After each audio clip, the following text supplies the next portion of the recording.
Welcome back. In a CBS News exclusive, members of Congress are demanding answers from the FAA regarding airplane evacuation testing that's almost 2 years overdue. They're also expressing concerns about airlines being allowed to reduce the number of flight attendants in some cases.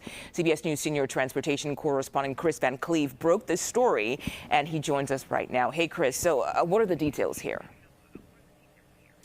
Yeah, so Senators Duckworth and Baldwin are concerned about minimum staffing levels on certain wide-body, dual-aisle airplanes where airlines have been able to show that they can evacuate an airplane, but they may not have enough flight attendants to staff every door. And that has raised concerns with flight attendant unions as well as the lawmakers that they believe that the minimum requirement should be at least one flight attendant for every exit door on those larger airplanes. And right now, the requirement is basically one flight attendant for every 50 passengers.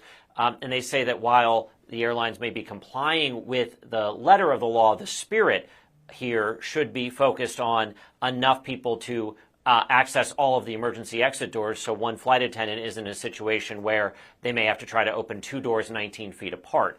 Now, in most cases, the airlines don't staff at the minimum level, but it can happen, and that's their concern, particularly when we see things like just last week, the evacuation in Denver after that Frontier flight hit a trespasser on the runway. You had people bringing their bags and other things down the slide. It's a lot to manage. It's a chaotic situation, and it could be asking a lot of a flight attendant to try to man two doors simultaneously. Yeah, that makes sense. And why is evacuation testing nearly 2 years overdue?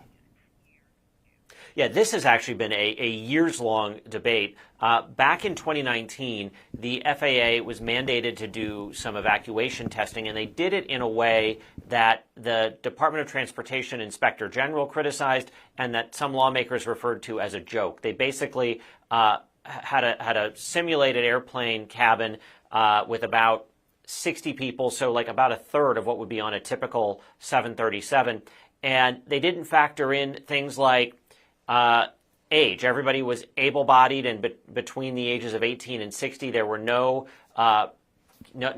kids, no service animals, no luggage, just, looking purely at like seating configurations and things. So Congress required that they redo this as part of the FAA Reauthorization Act in 2024.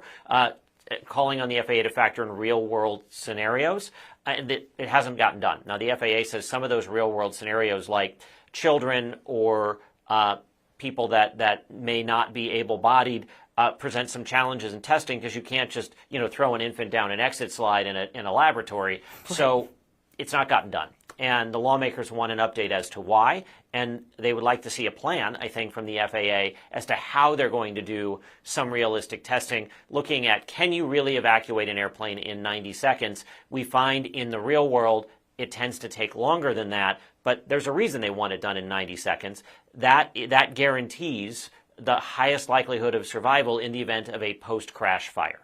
Right, makes sense. Kris, thank you so much for your reporting today. We appreciate it. Sure thing.